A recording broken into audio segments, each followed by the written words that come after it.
సర్వలోకానికి సువార్త అనే కార్యక్రమంలో దేవుని యొక్క రాజ్య సంగతులను వినటానికి చేరి ఉన్న మీ అందరికీ మన ప్రభువును రక్షకుడునైన యేసుక్రీస్తు వారి పేరిట వందనములు తెలియజేస్తున్నాను. ఈరోజు మరి ఒక చక్కని పరలోక రాజ్యపు ఉపమానమును మనమంతా నేర్చుకుందాం. పరిశుద్ధ గ్రంథంలో రాయబడినటువంటి ఒక చక్కని ఉపమానము అదేమిటంటే ఫలించని అంజూరపు చెట్టు. ఫలించని అంజూరపు వృక్షమును గూర్చి యేసుక్రీస్తు వారు ఒక ఉపమాన రూపంలో తెలియజేస్తూ పరలోక రాజ్యమును మనుషులకు చేరువ చేస్తున్నారు. లూకాసు వార్త 13వ అధ్యాయము 6వ వచనం నుండి 9వ వచనం వరకు ఈ ఉపమానం రాయబడింది. లేఖనములలో ఈ పరిశుద్ధమైనటువంటి వాక్యమును ప్రతి ఒక్కరూ తెరచి నేను చదువుచున్నప్పుడు గ్రహించాలని కోరుకుంటున్నాను. లూకాసు వార్త 13వ అధ్యాయము 6వ వచనం నుండి 9వ వచనం వరకు. మరియు ఆయన వారితో ఈ ఉపమానము చెప్పెను. ఒక మనుష్యుని ద్రాక్ష తోటలో అంజూరపు చెట్టు ఒకటి నాటబడి ఉండెను. అతడు దాని పండ్లు వెదక వచ్చినప్పుడు ఏమీ దొరకలేదు. గనుక అతడు, ఇదిగో 3 ఏండ్ల నుండి నేను ఈ అంజూరపు చెట్టున పండ్లు వెదక వచ్చుచున్నాను గాని ఏమీ దొరకలేదు. దీనిని నరికివేయుము, దీని వలన ఈ భూమియు ఏల వ్యర్థమైపోవాలనని ద్రాక్ష తోటమాలితో చెప్పాను. అయితే వాడు, అయ్యా, నేను దాని చుట్టూ త్రవ్వి ఎరువు వేయు మట్టుకు ఈ సంవత్సరము కూడా ఉండనిమ్ము, అది ఫలించినా సరి, లేని ఎడల నరికివేయించుమని అతనితో చెప్పాను. ఈ ఉపమానములో కొన్ని ముఖ్యమైనటువంటి వ్యక్తిత్వాలు మనకు కనిపిస్తున్నాయి. వాటిని మనం అర్థం చేసుకుంటే పరలోక రాజ్యమునకు ఉపమానముగా చెప్పబడినటువంటి సంగతులు మనకు పాఠాలను నేర్పిస్తాయి, మన బ్రతుకును చక్కదిద్దుతాయి. ప్రియులారా, ఒక మనుష్యునికి ద్రాక్ష తోట ఉన్నది. ఆ ద్రాక్ష తోటలో అంజూరపు చెట్టు ఒకటి ఉన్నది. ఆ అంజూరపు చెట్టు నుండి ఆయన ఫలములు ఆశిస్తున్నాడు. కానీ ఆ అంజూరపు చెట్టు మొదటి సంవత్సరం ఫలములనివ్వలేదు, 2వ సంవత్సరం ఫలములనివ్వలేదు, 3వ సంవత్సరం ఫలములనివ్వలేదు. వరుసగా 3 సంవత్సరములు ఫలములనివ్వకపోయేసరికి ఆ ద్రాక్ష తోట యజమాని ఆ అంజూరపు చెట్టును నరికేయాలనుకుంటున్నాడు, అక్కడ నుండి తీసేయాలనుకుంటున్నాడు. అప్పుడు ద్రాక్ష తోటమాలి ఆ యజమానునికి అడ్డుపడి, అయ్యా, మరొక సంవత్సరము ఈ అంజూరపు వృక్షానికి గడువునివ్వండి. నేను దీని చుట్టూ త్రవ్వి దానికి ఎరువు వేసి దానికి సంరక్షణ చేసి అది ఫలించేటట్టుగా ప్రయత్నం చేస్తాను. ఒకవేళ ఫలించినా సరే, ఒకవేళ ఫలించకపోతే నీ నిర్ణయమే అమలు కానివ్వండి అని ద్రాక్ష తోటమాలి యజమానితో చెప్పడం ఈ ఉపమానంలో మనకు కనిపిస్తుంది. ప్రియులారా, ఇంతకీ యజమాని ఎవరు? ద్రాక్ష తోటమాలి ఎవరు? అంజూరపు వృక్షం ఏంటి? దీనిని అంతటిని మనం ఆలోచన చేయగలిగితే, దాని భావం మనం అర్థం చేసుకోగలిగితే చక్కని విషయాలు మనకు బోధపడతాయి. నిజంగా ఆ బోధ మనం గ్రహించిన తర్వాత దాని ప్రకారం మనం ప్రవర్తిస్తే పరలోక రాజ్యానికి మనం చేరువవుతాం. వాక్యమును కేవలం వినువారు మాత్రముగానే మీరు ఉంటే పరలోక రాజ్యానికి వెళ్ళలేరు. విన్న వాక్యమును ప్రవర్తించేవారుగా మీరు ఉంటే అప్పుడు మాత్రమే పరలోక రాజ్యానికి చేరువవుతారు. కనుక నేను గతంలో చెప్పిన పరలోక రాజ్యపు ఉపమానములు, ఇప్పుడు చెప్పుచున్న పరలోక రాజ్యపు ఉపమానములు, ప్రతి దానిని మీరు విన్న తరువాత దానిని పాటించాలి. ఆ ఉపమాన భావం మీ బ్రతుకులలో కనిపించాలి. అప్పుడు మాత్రమే ప్రయోజనం ఉంటుంది, మిమ్మల్ని మీరు రక్షించుకోగలరు, మీకు లాభం ఉంటుంది. ప్రియులారా, ఇక్కడ ద్రాక్ష తోట యజమాని ఎవరో కాదు, పరలోకమందున్న తండ్రి, పరలోకమందున్న దేవుడు. భూమి మీద మనుషులందరికీ ఆయన కన్న తండ్రి, ఆయన యజమాని. మనుషులందరినీ ఆయన వృక్షాలుగా, చెట్లుగా చూస్తున్నాడు, ఫలములను ఆశిస్తున్నాడు. మనుషులను భూమి మీదకు పంపించి తన యొక్క కార్యక్రమాలను నెరవేర్చమని, సత్కార్యములను చేయమని, నీతి ఫలములు ఫలించమని మనుషులకు ఒక కాలాన్ని దేవుడు నియమించాడు. ఈ కాలములో మనుషులు దేవుని కొరకు చక్కగా ఫలించాలి, దేవునికి సేవ చేయాలి, దేవుని ఇష్టాన్ని నెరవేర్చాలి. దేవుని కొరకు ఫలించేటట్టుగా అవకాశాన్ని ఇచ్చేవారు, సంరక్షణ చేసేవారు తోటమాలులు. ఈ తోటమాలులు ఎవరు? దేవుడు పంపించిన సేవకులు, దేవుడు పంపించిన సేవకులు. దేవుని కుమారుడైన యేసుక్రీస్తు వారు మొదలుకొని ఆయనను ధరించుకొని భూమి మీద ఆయన పక్షముగా సేవ చేస్తున్నవారు తోటమాలులతో పోల్చబడతారు. ప్రియులారా, మీరు జాగ్రత్తగా ఆలోచన చేయండి. మనము దేవుని కొరకు చక్కగా ఫలించాలి. దేవుడు ఆయా కాలముల యందు మన నుండి ఫలమును ఆశిస్తున్నప్పుడు మనలో ఏమాత్రం ఫలం దేవునికి దొరకకపోతే మనలను నరికివేయించడానికి ఆయన సిద్ధపడుతున్నాడు. ఎంత కాలముగా మన యొద్ద నుండి ఆయన ఫలమును ఆశిస్తున్నాడు, ఎంత కాలముగా మనము ఆయనకు ఫలమును ఇవ్వలేకపోతున్నామో, ఏ పరిస్థితులలోనైనా ఆయన మనలను తీసివేయటానికి సిద్ధపడతాడని మనం ఎరుగకపోతే చాలా భయంకరమైనటువంటి నష్టమును ఎదుర్కోవలసి వస్తుందని దేవుడు తెలియజేస్తున్నాడు. మీరు దేవుని కొరకు ఫలించేవారుగా ఉండాలి. పరలోక రాజ్యపు ఉపమానంలో యేసుక్రీస్తు వారు ఏం తెలియజేస్తున్నారు? ఫలించని ఒక అంజూరపు వృక్షం. ద్రాక్ష తోటలో ఫలించని ఒక అంజూరపు వృక్షం. ద్రాక్ష తోటలో ద్రాక్ష చెట్లే ఉండాలి, కానీ అంజూరపు చెట్టు ఎందుకుంది? లోకములో దేవుని కొరకు బ్రతికేవారు దేవునికి ప్రత్యేకంగా కనిపిస్తారు. లోకమందున్నటువంటి మిగిలిన మనుషులంతా దేవుని కొరకు బ్రతకని వారు, దేవుడంటే ఎవరో తెలియని వారు, యేసుక్రీస్తును రక్షకునిగా అంగీకరించని వారు, వారంతా నాశనానికి నిర్ణయింపబడ్డారు. అయితే యేసుక్రీస్తును రక్షకునిగా అంగీకరించిన వారు, దేవుని రాజ్యములో భూమి మీద అడుగుపెట్టిన వారు, చేర్చబడిన వారు, పరలోక రాజ్యానికి వెళ్ళాలనే ఆలోచన కలిగి దేవుని కొరకు బ్రతకాలనుకునేవారు అంజూరపు వృక్షములుగా దేవుని కనిపిస్తారు. అంటే ప్రత్యేకమైన వారుగా. వీరు ప్రత్యేకం. లోకంలో మిగిలిన జనుల కంటే వీరు ప్రత్యేకం. ఈ అంజూరపు వృక్షం నుండి అంజూరపు ఫలములు నాకు కావాలి, ఎందుకంటే వీరు ఫలించాలి, వీరు నా కొరకు బ్రతకాలి. యేసుక్రీస్తును రక్షకునిగా అంగీకరించిన తర్వాత ఆయనను పోలి జీవించువారుగా ఉండాలి. ఆయనను ధరించుకొని అనేక మందికి యేసుక్రీస్తును పరిచయం చేసే సేవా కార్యక్రమాలలో వీరు ఉండాలి, వీరు ఫలించాలి అని దేవుడు కోరుకున్నాడు కదా. దేవుని కోరిక నిమిత్తం ఎందరైతే దేవుని కొరకు ఫలిస్తారో వారి నిమిత్తం దేవుడు సంతోషిస్తాడు. ఎవరైతే దేవుని కొరకు ఫలించకుండా నిశ్చేష్టంగా ఉండిపోతారో వారి నిమిత్తం దేవుడు కఠినమైన నిర్ణయాలు తీసుకుంటాడు. ఎలా ఉంటాయి ఆ నిర్ణయాలు? దేవుడు దానిని నరికివేయించి అపనమ్మకస్తులతో పాలు ఏర్పరుస్తాడు. అయితే అలా నరికివేయించే సందర్భంలో తోటమాలి అడ్డుపడుతున్నాడు. దేవుని కోపానికి ఒక తోటమాలిగా యేసుక్రీస్తు వారు అడ్డుపడుతున్నారు. ఆయన కుమారుడు అడ్డుపడుతున్నాడు. లేదంటే మనుష్యులు ఏనాడో నశించిపోదురు. దేవుని కొరకు ఫలించని మనుషులు ఏనాడో భూమి మీద నుండి పెరిగివేయబడుదురు. ప్రియులారా, తోటమాలి అడ్డుపడుతున్నాడు. ఏ విధంగా అడ్డుపడుతున్నాడు? ఇంకా కొంతకాలం ఓపిక పట్టు తండ్రి, వారికి మరికొంతకాలాన్ని ఇవ్వి. ఈలోపు నేను వారికి దేవుని వాక్యాన్ని వినిపిస్తాను. ఈలోపు నేను వారికి మంచి సంరక్షణ చేస్తాను. వారు స్వీకరించారా? చాలా మంచిది. నీ కొరకు ఫలించారా? చాలా గొప్ప విషయం. వారు బ్రతికి బట్ట కడతారు. లేదా నీ కోపాగ్నిని అమలు చేయి తండ్రి. అది ఫలించినా సరే, లేదంటే నీ కోపాగ్నిని అమలు చేయి, నీ తీర్పును అమలు చేయి.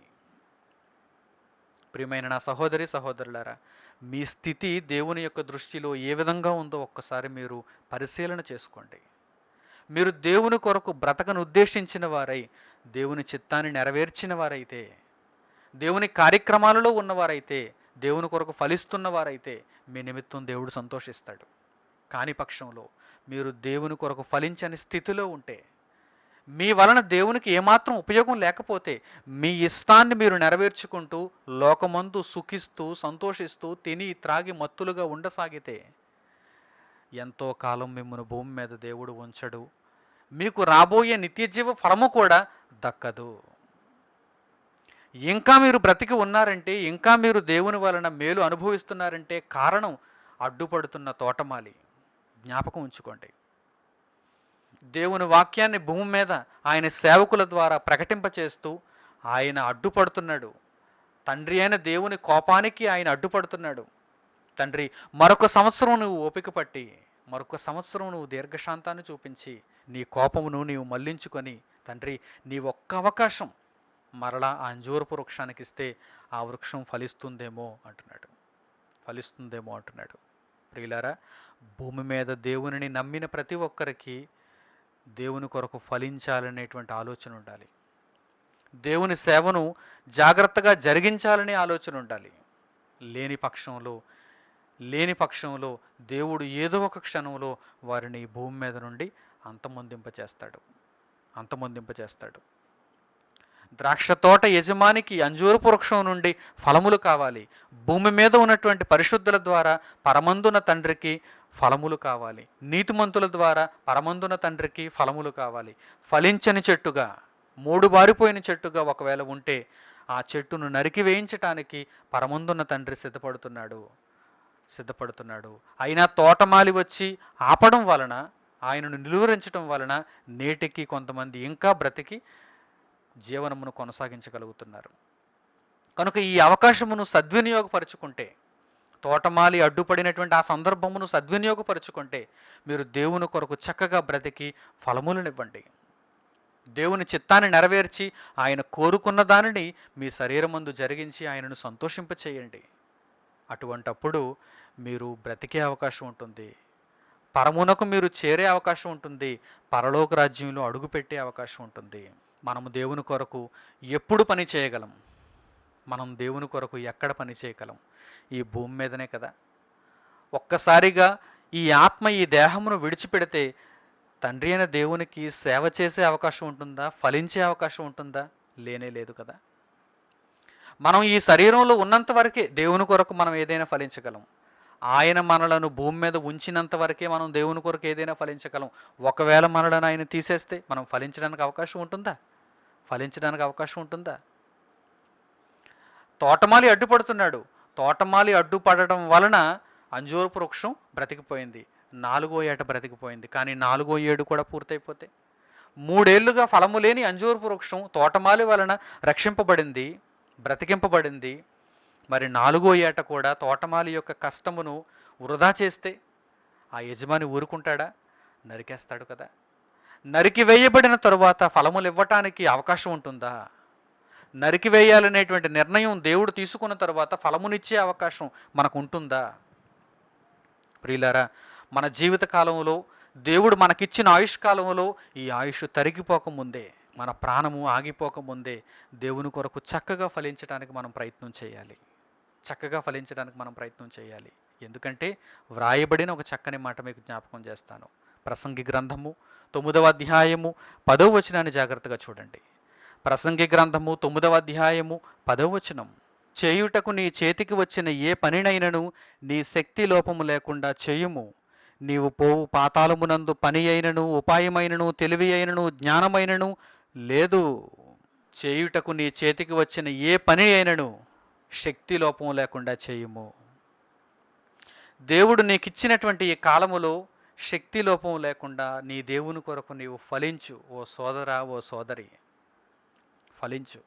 ఎందుకంటే ఈ కాలము తీరిన తరువాత, దేవుడు నిర్ణయించిన కాలము తీరిపోయిన తరువాత, తోటమాలి అడ్డుపడినటువంటి ఆ కాలము తీరిపోయిన తరువాత నీలో ఫలములు లేని పక్షంలో నీవు నరికివేయబడతావు, నీవు పాతాళమునకు వెళ్ళిపోతావు. నీవు పోవు పాతాళమునందు అక్కడ పని కానీ, ఉపాయము కానీ, తెలివి కానీ, జ్ఞానము కానీ ఏమీ లేదు. మరణించిన తరువాత దేవుని కొరకు సేవ చేయాలనే ఆలోచన ఎవరికైనా ఉంటుందా? మరణించిన తరువాత పాతాళమందు అసలు దేవునికి సేవ చేసే అవకాశం ఉందా? చేయుటకు నీ చేతికి వచ్చిన ఏ పనినైనను శక్తి లోపం లేకుండా అన్నాడు. అందుకే శక్తి లోపం లేకుండా పరిపూర్ణముగా ఈ భూమి మీదనే చేయాలి.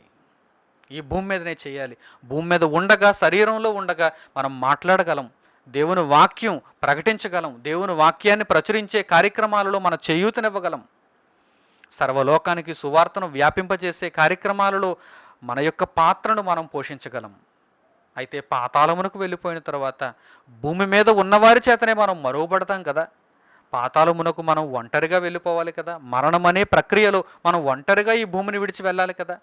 వెళ్ళేటప్పుడు దేవుని కొరకు ఫలించకుండా, దేవుని చిత్తాన్ని నెరవేర్చకుండా మనం వెళితే శిక్షలోనికి వెళ్ళిపోతాం కదా. కనుక భూమి మీద దేవుడిచ్చినటువంటి ఆయుష్కాలంలో దేవుడు మన నుండి ఫలములను ఆశిస్తున్నప్పుడు అతి తక్కువ కాలం ఇది చాలా కొద్ది కాలం. ఈ కొద్ది కాలములో దేవుని కొరకు నమ్మకమైన సేవను జరిగించండి. విస్తారమైనటువంటి ఫలములను దేవుని కొరకు ఫలించండి. అప్పుడు దేవుడు మిమ్మల్ని చూచి గొప్పగా సంతోషపడాలి.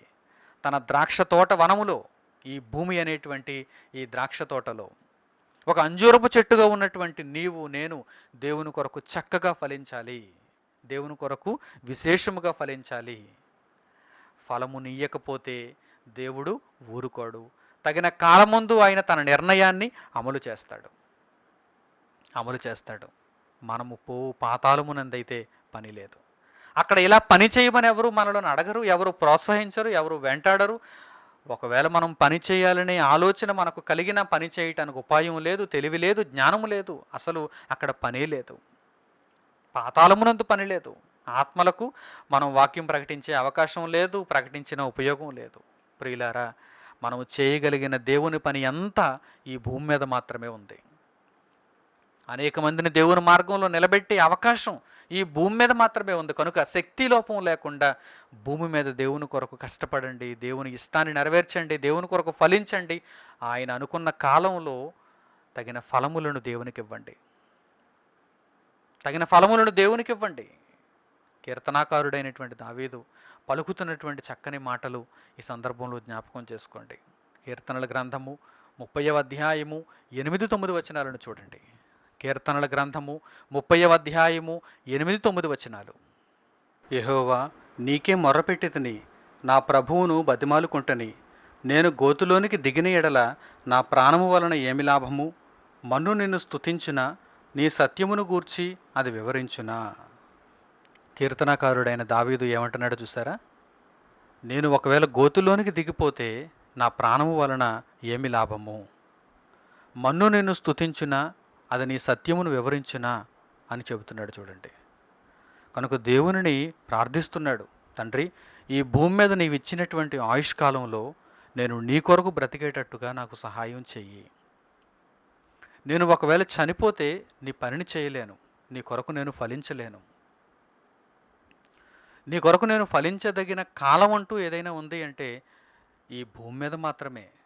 నీవిచ్చిన ఆయుష్కాలంలో, నీవు అనుగ్రహించిన బ్రతుకులో, శరీరమందు ఆత్మగా నేను జీవించిన కాలంలో మాత్రమే నేను నిన్ను స్తుతించగలను, నేను నిన్ను కొనియాడగలను, నేను నీ సేవ చేయగలను, నీ సత్యమును నేను వివరించగలను. ప్రియమైన నా సహోదరి సహోదరులారా, ఈ భూమి మీద దేవుడు మనకు బ్రతుకునిచ్చాడు. ఆ బ్రతుకు కాలంలో దేవుని కొరకు మనము ఆలోచించకపోతే, దేవుని చిత్తాన్ని నెరవేర్చే ప్రక్రియలో మనం ఉండకపోతే, దేవుని కొరకు మనం ఫలించకపోతే, మనం మరణించిన తర్వాత ఏమైనా ఫలించే అవకాశం ఉందా? మనం పాతాళమునకు వెళ్ళిపోయిన తర్వాత మనం ఏమైనా దేవుని కొరకు పనిచేసే అవకాశం ఉందా? కనుక ఆలోచన చేయండి. సమయమును ఎందుకు వృధాగా పోనిచ్చుకుంటున్నారు? సమయమును ఎందుకు దుర్వినియోగం చేసుకుంటున్నారు? దేవుడు మనకిచ్చిన ఈ బ్రతుకు కాలంలో మనము చక్కగా అన్ని అవయవాలను కలిగి ఉన్నప్పుడు, అవయవాలు చక్కని రీతిలో పనిచేస్తున్నప్పుడు, ఆరోగ్యకరంగా ఉన్నప్పుడు వాటిని దేవుని సేవలో వినియోగించండి. దేవుని కొరకు ఫలించేలాగున మీ శరీరాన్ని దేవుని కొరకు మీరు మలచండి.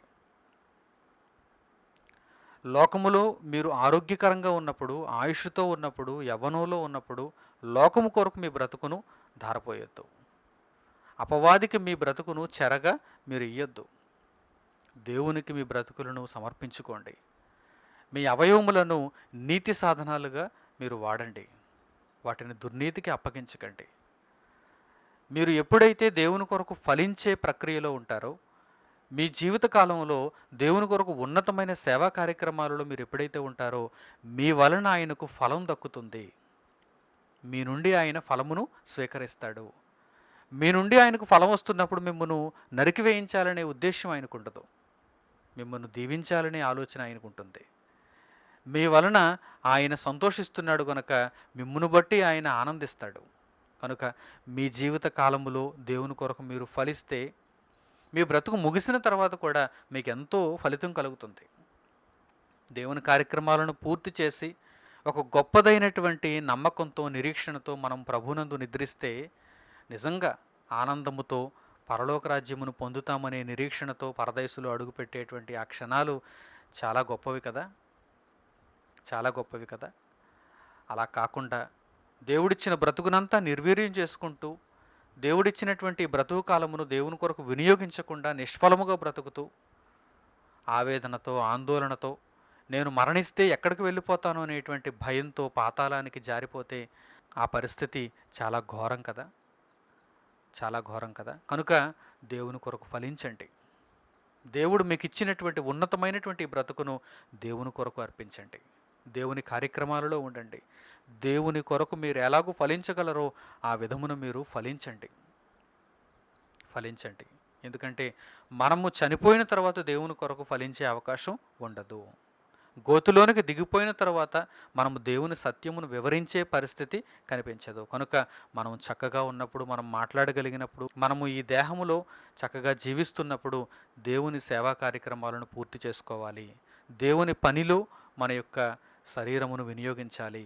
మన దేహంలో ఉన్న అవయవములను వినియోగించాలి. ప్రియులారా, భూమి మీద మనుష్యులను సాతాను కూడా కోరుకుంటున్నాడు. సాతాను కూడా కోరుకుంటున్నాడు.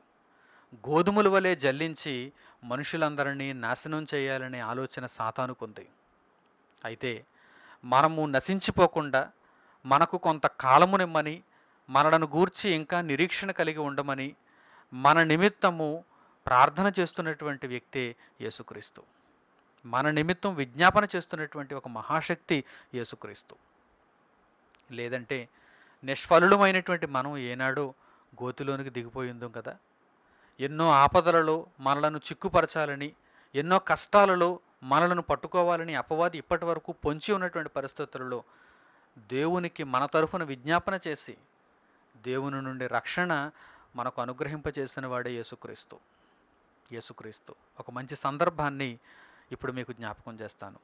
యేసుక్రీస్తు పేతురును అలాగే మిగిలిన శిష్యులను చూచి ఒక అద్భుతమైనటువంటి రహస్యం తెలియజేస్తున్నారు. అది భూమి మీద ఉన్న మనుషుల కంటికైతే కనిపించదు, మనుషుల యొక్క ఆలోచనకైతే అందదు, కానీ దేవుని కుమారుడైన యేసుక్రీస్తు కనుక ఆయన రహస్యాన్ని తెలియజేశాడు. చూద్దాం. లూకాసు వార్త 22వ అధ్యాయం 31-32 వచనాలలో ఈ అద్భుతమైనటువంటి రహస్యాన్ని చూడండి. లూకాసు వార్త 22వ అధ్యాయం 31-32 వచనాలు. సీమోను, సీమోను, ఇదిగో సాతాను మిమ్మును పట్టి గోధుమల వలె జల్లించుటకు మిమ్మును కోరుకొనెను గాని నీ నమ్మిక తప్పిపోకుండునట్లు నేను నీ కొరకు వేడుకొంటిని. నీ మనసు తిరిగిన తరువాత నీ సహోదరులను స్థిరపరచుమని చెప్పాను. ముందుగా పేతురును సాతాను కోరుకుంది. ఎందుకంటే యేసును వెంబడించుచున్న శిష్యులలో అగ్రగణ్యుడు, గొప్పవాడు, మొదట ఉండేవాడు పేతురు, సీమోను పేతురు. యేసు సీమోనును చూచి ఏమంటున్నాడో తెలుసా? సీమోను, సీమోను, సాతాను మిమ్మును పట్టి గోధుమల వలె జల్లించుటకు కోరుకొనెను. దేవుణ్ణి కోరుకున్నాడు. ఒకవేళ దేవుడు వాని కోరికను ఆమోదిస్తే నీవు చనిపోయి ఉందువు, నీవు మరణించి ఉందువు, నీ నమ్మిక తప్పిపోయి నీవు పాతాళానికి జారిపోయి ఉందువు. కానీ నీ నిమిత్తము నేను వేడుకున్నాను, తండ్రిని వేడుకున్నాను కనుక నీకు ఆశ్చర్యకరమైన సహాయం కలిగింది. తోటమాలి వేడుకుంటున్నాడు కదా, ద్రాక్ష తోటలో అంజూరపు చెట్టును గూర్చి తోటమాలి వేడుకుంటున్నాడు కదా. దేవుడు నిష్ఫలమైనటువంటి చెట్టును నరికేద్దామని వచ్చినప్పుడు మొదటి సంవత్సరం, 2వ సంవత్సరం, 3వ సంవత్సరం ఫలములు లేని ఆ అంజూరపు చెట్టును నరికివేయాలని దేవుడు సిద్ధమవుతున్నప్పుడు తోటమాలి వేడుకుంటున్నాడు. తోటమాలి మధ్యలో వచ్చి అడ్డుపడుతున్నాడు. తండ్రి, యజమాని, నాకు నీ ఒక్క అవకాశం ఇవ్వి, ఒక్క అవకాశం ఇవ్వి. నేను మరలా ఒక సంవత్సరం మట్టుకు నేను దాని చుట్టూ త్రవ్వి దానికి ఎరువు వేసి అది ఫలించేలాగా నేను దానికి ప్రోత్సాహాన్ని ఇస్తాను. అది ఒకవేళ ఫలించినా సరే, ఫలించకపోతే ఇక మీదట నేను అడ్డురాను. 4వ సంవత్సరం కూడా ఒకవేళ అది కాపు కాయకపోతే, నీ కొరకు ఫలములను ఇవ్వకపోతే నీవు దానిని నరికివేయవచ్చు అని తోటమాలు చెప్పడం ఉపమానంలో మనం చూసాం. ప్రియులారా, మన బ్రతుకుల నిమిత్తం కూడా యేసుక్రీస్తు ప్రభువారు తండ్రి మన నిమిత్తం తీసుకున్న కఠినమైన నిర్ణయాలను అమలు చేయనివ్వకుండా ఆయన అడ్డుపడి మన క్షేమం నిమిత్తం ఆయన మన తరఫున విజ్ఞాపన చేసినటువంటి పరిస్థితుల్లో మనం ఉన్నప్పుడు, మనకు ఆశ్చర్యకరమైనటువంటి సహాయం తండ్రి అయిన దేవుని దగ్గర నుండి మనకు కలుగుతున్నప్పుడు మనం దేవుని కొరకు బ్రతకొద్దా? మనము దేవునికి గొప్పదైనటువంటి ఫలములను ఇవ్వొద్దా? మన జీవితం వలన దేవునికి ఫలమే ఉంది చెప్పండి. నిష్ఫలులమైనటువంటి మనము దేవుని యొక్క కోపాగ్నికి బలైపోక ముందే ఈ రహస్యాన్ని తెలుసుకొని దేవుని కొరకు ఫలించటానికి ఆలోచన చేయాలి. దేవుని కొరకు ఫలించటానికి ఆలోచన చేయాలి. ఫలములనిచ్చే చెట్టును ఎవ్వరూ నరికివేయరు. ఫలములనిచ్చే చెట్టును ఎవ్వరూ మధ్యలో నరికివేయరు. ఆ చెట్టు ఫలములనిచ్చి ఆ తరువాత తన యొక్క జీవితం ముగింపబడిన తర్వాత అది వెళ్ళిపోతుంది, అది తీసివేయబడుతుంది తప్ప మధ్యలో ఫలములు ఇవ్వటం లేదని నరికివేయటం మాత్రం జరగదు. మనము కూడా దేవుని కొరకు ఫలిస్తూ గొప్ప ఫలములు ఈ వ్యక్తి వలన నాకు అందాయని దేవుడు సంతృప్తి చెందిన తర్వాత దేవుని పిలుపుని అందుకొని మనం వెళ్ళాలి. అంతేగాని అర్ధాయుష్కులమై పాతాళలోకానికి జారిపోయే వారమై, నిష్ఫలులమై, అపనమ్మకస్తులమై మనం ఉండటానికి వీలు లేనే లేదు. కనుక యేసును అంగీకరించినటువంటి మీరు యేసుక్రీస్తు మీ కొరకు చేస్తున్నటువంటి విజ్ఞాపనను బట్టి తండ్రి అయిన దేవునికి చక్కని ఫలములను ఫలించేవారుగా ఉండాలి. చక్కని ఫలములను ఫలించేవారుగా ఉండాలి. మీ జీవిత కాలంలో దేవుడు మీకు నిర్ణయించినటువంటి పనిని మీరు చక్కగా నెరవేర్చగలిగి ఉండాలి. సువార్త కార్యక్రమాలలో మీ హస్తం ఉండాలి. దేవుని ప్రకటనలలో మీ యొక్క పాలిభాగం ఉండాలి. పరలోక రాజ్యమును మిమ్మును చేర్చేటంతగా మీ ఫలములు దేవునికి కనిపించాలి.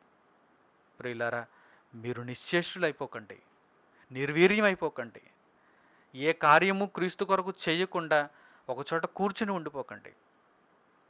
లేవండి, తేజరిల్లండి, దేవుని చిత్తాన్ని తెలుసుకోండి. మీ నిమిత్తము దేవునికున్న ప్రణాళికను మీరు గుర్తెరగండి. దేవుని వాక్యములో వ్రాయబడినటువంటి మాటల చొప్పున మీ యొక్క జీవితమును దేవుని మార్గంలో స్థిరపరచుకోండి. దేవుడు ఆనందించేటట్టుగా మన నుండి చక్కని ఫలములు దేవునికి అందాలి, దేవునికి వెళ్ళాలి. అప్పుడు దేవుడు మనలను నరికివేయడే, మన నిమిత్తం ఆయన సంతోషిస్తాడు కదా. ఈ చక్కని జీవితంలో నా కొరకు చక్కని ఫలములు వస్తున్నాయని ఒక మనిషిని బట్టి దేవుడు ఆనందిస్తే అంతకంటే గొప్ప భాగ్యం ఇంకేముందో చెప్పండి. యేసుక్రీస్తు నిమిత్తం తండ్రి ఆనందించాడు. ఇదిగో ఈయన నా ప్రియకుమారుడు, ఈయన యందు నేను ఆనందించుచున్నాను. మనలను గూర్చి కూడా పరమందున తండ్రి ఆ మాట చెప్పగలిగేలా చక్కని ఫలములను మనం ఇవ్వగలగాలి. ప్రియులారా, ఇక మీదట లోక సంబంధమైనటువంటి బ్రతుకును పూర్తిగా మీరు పరిత్యజించి అందులో మీరు పాలిపంపులు కలిగి ఉండకుండా దేవుని కొరకు బ్రతుకుతూ దేవుని చిత్తాన్ని నెరవేరుస్తూ దేవుడిచ్చిన మిగిలిన జీవితకాలంలో దేవుడు సంతోషించేటట్టుగా చక్కని ఫలములను మీరు దేవునికి ఇస్తారని ఈ దేవుని మాటలను బట్టి మిమ్మల్ని అందరినీ వేడుకొనొచ్చు, మిమ్మల్ని అందరినీ హెచ్చరిస్తూ దేవుని వాక్యము ఇంతటితో ముగిస్తున్నాను. చక్కని నిర్ణయం తీసుకోండి. తలలు వంచి కండ్లు మూసుకుంటే పరమందున తండ్రికి ప్రార్థనలో ఏకీభవించండి. పరలోకమందున మా కన్న తండ్రి, మీ ఉన్నతమైన ప్రేమకు మీరు అనుగ్రహించిన జీవవాక్యము కొరకు మీకు ధన్యవాదములు నాయన. విన్న వాక్యమును మా జీవితములలో ఫలించి మీ కొరకు చక్కని తండ్రి ఫలములు కలిగిన వారముగా మేము ఉండగలగటానికి సహాయమును అనుగ్రహించండి. ఇంతవరకు ఫలించని జీవితాలు ఏ మనుషులలోనైనా ఉంటే వారిని దయతో కనికరించి వారికి కొంత సమయమునిచ్చి వారు తిరిగి మీలో స్థిరపడటానికి, మీ కొరకు ఫలించటానికి మీ కృపా కనికరములు, దయా దాక్షిణ్యములు, దీర్ఘశాంతము వారికి చూపించండి. మా ప్రార్థనా విన్నపములను మీ కుమారుడైన యేసుక్రీస్తు వారి నామమును బట్టి పరమందున్న మీ సన్నిధిలో మీకు సమర్పిస్తున్నాము తండ్రి. ఆమెన్.